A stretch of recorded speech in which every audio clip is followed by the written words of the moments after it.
Gilvan Bueno, para nos ajudar a compreender todo esse cenário aqui, Gilvan, porque eu disse mais cedo com um outro convidado também, que é tipo assim, segura na mão de Deus, né? A gente ouve o que Donald Trump está falando e fica assim, tá, para lá. Isso aqui eu devo interpretar como algo real. Ah, não, isso aqui é um blefe. Não, isso aqui é jogar mais para a torcida. Não, isso aqui é para ter uma moeda de troca e negociar. Ficamos perdidos às vezes, é verdade, por isso a importância de ouvirmos aqui Gilvan Bueno, economista e que também é analista, tá bom? Do CNN Brasil Money. Gilvan, qual o tamanho do impacto dessas tarifas de agora? Eu vou começar puxando o aspecto para o nosso país, tá bom? Para o Brasil, porque o presidente dos Estados Unidos citou o Brasil e disse, dia 2 de abril começam a ocorrer as novas taxas. Como assim exatamente? E isso pode ter alguma negociação? Elisa, que prazer revê-la. Muito bom dia para você e Bom nossa dia. audiência. Os mercados amanheceram muito tumultuados por causa dessas falas. No aspecto Brasil, o que ele vem falando muito é sobre o etanol. A exportação do Brasil para os Estados Unidos representa algo 5% da nossa balança comercial e o que é mais atribuído aqui é principalmente ao ferro e ao minério, são os principais produtos exportados. Então, isso acaba ali impactando diretamente a economia nesse setor. Na parte de commodities, o Brasil sempre teve uma excelente balança e algumas nossas empresas acabaram construindo plantas de fábricas dentro dos Estados Unidos, exemplo de Gerdau e JBSS. Então, no ponto de vista de tributação, o impacto brasileiro seria no etanol, e aí tem que entender as conversas. O Brasil aqui, na última oportunidade, o ministro de Relações Exteriores falou que iria aguardar para tomar algumas decisões e o presidente acabou falando que iria seguir o mesmo caminho, fez um comentário rápido, não oficial, de que se iria seguir o mesmo caminho que está sendo adotado por União Europeia, por México e Canadá, que é voltar, ou seja, praticar reciprocidade. Elisa, tem um ponto importante que é legal traduzir para a nossa audiência, que é uma coisa chamada soft power e hard power. Desde os anos 60, os Estados Unidos eles praticam uma geopolítica chamada soft power, que ele não coloca a sua força, mas coloca, sim, o seu meio de vida, suas empresas. Então, esse é o modelo que vinha sendo utilizado até então. O Donald Trump ele começa a construir uma coisa chamada hard power, que é usar o poder da força na negociação. E é um modelo diferente, que a gente não estava acostumado desde os anos 60.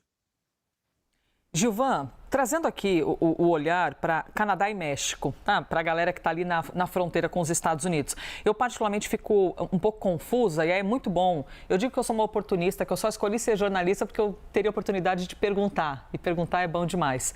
Por quê? Trump vem falar, porque as tarifas, tantos por cento, Canadá e México. Aí hoje vem o secretário de Comércio dos Estados Unidos dizendo que Trump poderia anunciar um acordo comercial com México e Canadá. Aí eu fico na dúvida, tá, mas anunciou que ia taxar, mas agora pode ser que anuncie um acordo. Eu fico com a sensação de que não é uma parada exata, assim, que sempre existe uma dúvida no ar. É só pra gente que é leigo ou de fato ocorre, assim, às vezes é difícil de compreender mesmo? Olha, eu tenho recomendado para todos fazerem a leitura do livro chamado A Arte de Negociação do Donald Trump. Nesse livro, que já tem bastante tempo, ele destacava como é que é o seu princípio de negociação, quando ele era dono de cassinos em Nova York. Então, ele joga um preço muito lá em cima e depois ele vem e fala o seguinte, o que eu consegui aqui é muito positivo. Lógico que com uma economia isso é muito difícil, porque tem muitas consequências, principalmente as inflacionárias. Mas, para contextualizar as últimas decisões do Trump, ele tem feito as medidas, buscado as negociações. Isso tem se acertado, porque na primeira oportunidade que ele falou sobre isso, o México, e as tarifas do Trump defende basicamente que são os controles para a chegada de droga nos Estados Unidos, ele quer que as fronteiras estejam mais protegidas. Em economia, a gente entende que talvez não é muito assim. E a gente tem que lembrar aqui de dois processos que eu sempre tenho repetido, que são as cadeias produtivas. Como é que as cadeias produtivas começaram? Durante algum período, as empresas americanas colocavam as suas fábricas bem distantes para reduzir o custo. Então, Nike, Apple, várias empresas utilizaram produção fora dos Estados Unidos. Depois, com a mudança que ele fez em 2016 das tarifas, criou-se uma outra solução que era o nearshoring, que era deixar as cadeias produtivas não tão distantes por causa dos impactos de custos como petróleo e logística de navios, mas deixar nas fronteiras. Então, México e Canadá foram muito beneficiados. Depois de falar sobre isso, Elisa, a gente tem que explicar um outro ponto importante. Em negociação, existe uma coisa chamada teoria de jogos, que é o dominante, aquele que tem força em negociação, e o dominado, que não tem tanto. O México, ele tem a prestação de serviço, ele leva muito a parte de commodities para os Estados Unidos, mas ele não tem tanta força na negociação. Já o Canadá tem grandes forças. Por quê? O Canadá, ele tem, em 1960, eles celebraram um acordo que tem tarifa zero para a produção de automóveis entre Estados Unidos e Canadá. Então, muitos dos automóveis dos Estados Unidos são produzidos no Canadá e voltam com tarifa zero. Então, se ele muda essa cadeia produtiva, o setor de automóveis é muito penalizado. E aí, várias pessoas, várias associações comerciais foram para Washington conversar com o Donald Trump e falar assim, cara, isso vai trazer um impacto muito grande. Então, por isso que talvez com o Canadá a negociação tenha que voltar, Elisa, que o impacto é muito grande. E uma segunda variável é que o petróleo, a gasolina, que é derivada do petróleo nos Estados Unidos, ela vem muito do Canadá, porque o Canadá tem um petróleo Brent um pouco mais denso, que ajuda na otimização dos automóveis americanos. Então, essa é uma segunda variável que prejudica, talvez, uma tarifação tão forte. Então, o Canadá ele pode ter uma vantagem competitiva nessa negociação comparada ao México.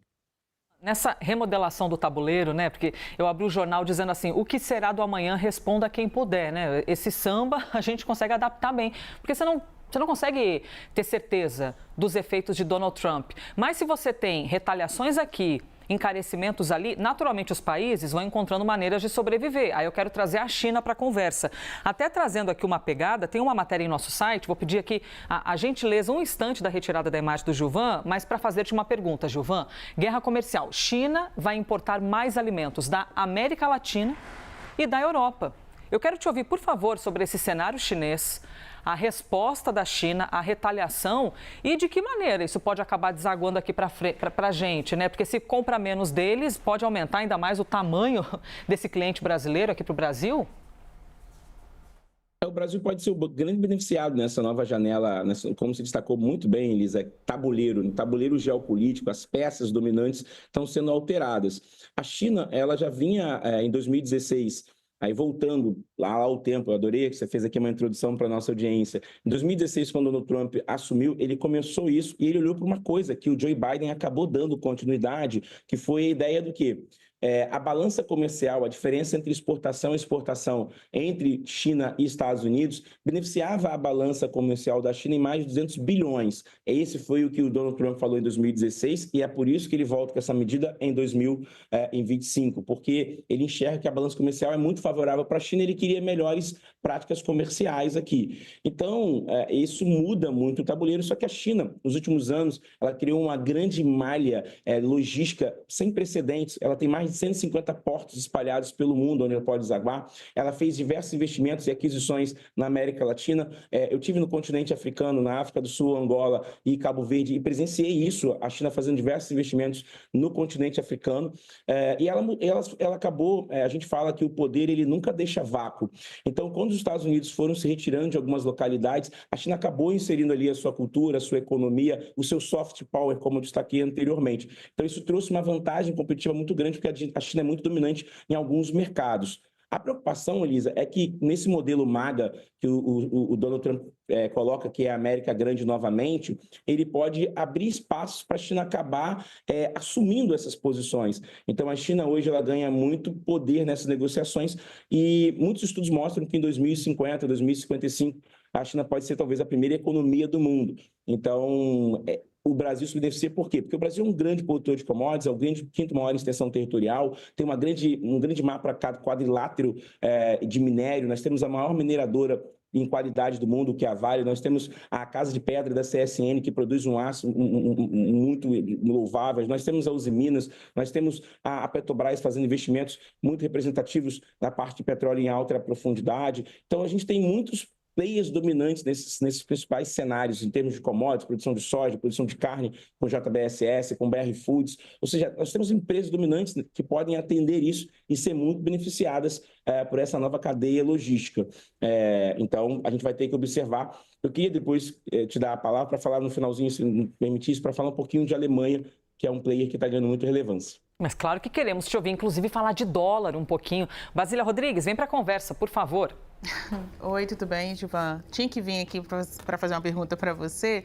Antes de dólar, antes de Alemanha, saber até onde vão essas medidas do Trump ou onde ele quer chegar. Sempre que tem esses anúncios ou ameaças, há uma tensão entre nós, analistas, né, de querer saber aonde ele vai chegar, o que ele quer com isso. No campo da normalidade, os analistas de economia dizem, olha, o Trump quer que mais empresas migrem para os Estados Unidos, concluam que ali é um ambiente melhor para investir. Ou fiquem por lá, ou seja, não vão para outros países, ou mudem mesmo, saiam, por exemplo, de países como o Brasil e vá para os Estados Unidos. Eu queria saber, na sua avaliação, se isso é algo prático, já começam a ter movimentos nesse sentido, até de receio por onde vão essas medidas dos Estados Unidos, até onde elas podem chegar, empresas brasileiras dizendo que vão embora, ou empresas que estão no Brasil dizendo que vão embora? Gente, primeiro, antes de responder, dizer que é uma honra estar do lado da Elisa. Estava em Brasília em outro dia com ela, almoçamos juntos. Então, Elisa, Basília, primeiro, obrigado pela oportunidade de estar aqui com você, né? Estávamos ali almoçando recentemente em Brasília, dizer toda a minha admiração pela sua pessoa, viu? Elisa, tive que fazer essa petagem aqui, que eu sou fã da Basília, me desculpa, tá? É uma Mas honra estar aqui, do lado ô de Gilvan, aqui eu digo que aqui é o churrasquinho na laje. A gente faz tudo, a gente conversa tudo, abre a geladeira, todo mundo cabe no sofá. Aqui é o pagode diário, viu? Fica super à vontade. Muito bom. Basília, essa sua pergunta ela é muito boa e ela é muito importante. Olhando a primeira decisão disso aqui foi, por exemplo, a Apple. A Apple fez um investimento de mais de 500 bilhões de dólares. A Apple tinha uma história de fazer sua produção na China através de uma empresa chamada Foxconn, onde ela fazia toda a produção do seu iPhone ali, ela está fazendo investimentos aqui. Então, em termos de empresa, a gente vê a Apple fazendo essa analisação e principalmente Mark Zuckerberg e Jeff Bezos mudando um pouco suas discussões, querendo estar mais próximos do presidente dos Estados Unidos. Historicamente, os Estados Unidos é uma potência, principalmente no seu mercado acionário, onde ele tem mais de 5 mil empresas e essas empresas acabam dominando as economias, principalmente na parte de tecnologia, e que ontem, basicamente, as empresas que nós chamamos de 7 magníficas tiveram uma forte desvalorização, chamando a atenção, porque elas podem ser impactadas por essas medidas. No segundo ponto, Basília, a sua pergunta ela é muito boa, porque ela abre o seguinte: qual é a discussão que é a que precede o momento atual em termos de geopolítica? Minérios extraordinários, minérios de fácil aquisição, de difícil aquisição, perdão, terras raras. Essa é uma nova discussão que não estava no cenário, muda muito, parece um novo mercantilismo 2.0, 3.0 em termos de... Antes eram terras, e nós vimos o mundo, principalmente os portugueses e os ingleses, fazendo essa grande aventura pelo mundo, mas agora a discussão é outra, são terras raras. Quando o Donald Trump ele assume, ele quer ali anexar a Groenlândia, porque ele entende que tem minérios ali, ele fala em anexar o Canadá, que também tem minérios ali, minérios preciosos, ele começa a querer incentivar essa indústria. Nós sabemos que Taiwan e China têm ali uma discussão sobre essa terra e os Estados Unidos hoje eles não querem ser dependentes de Taiwan e querem ter sua própria produção interna. Então, a discussão no momento, Basília, é sobre terras raras, minerais preciosos, principalmente para baterias, enfim, essa discussão. Da parte do Donald Trump, o que se entende ele quer ser dominante em terras raras e, sim, trazer os investimentos de volta para os Estados Unidos para que as empresas não pratiquem o nearshoring. Então, a discussão o preço para isso. O preço para isso é inflação. A gente tem um temor, começa um temor sobre a inflação. Gilvan, deixa eu trazer aqui a cotação do dólar e até, claro, deixa aqui o espaço aberto, você disse que queria citar uma questão de Alemanha. Porque semana passada ou retrasada, se eu já tiver perdida no calendário, estava 5,72, 5,73. Eu vi agora há pouco, está 5,92. Assim, o que está acontecendo, Gilvan? É o efeito Donald Trump ou é o efeito do nosso parquinho brasileiro também? O cenário internacional está muito volátil, então algumas empresas que estavam, por exemplo, fazendo exportações, a gente traz um dado histórico, né? O acordo Mercosul e União Europeia demorou-se 25 anos, porque mais de 700 milhões de pessoas são impactadas.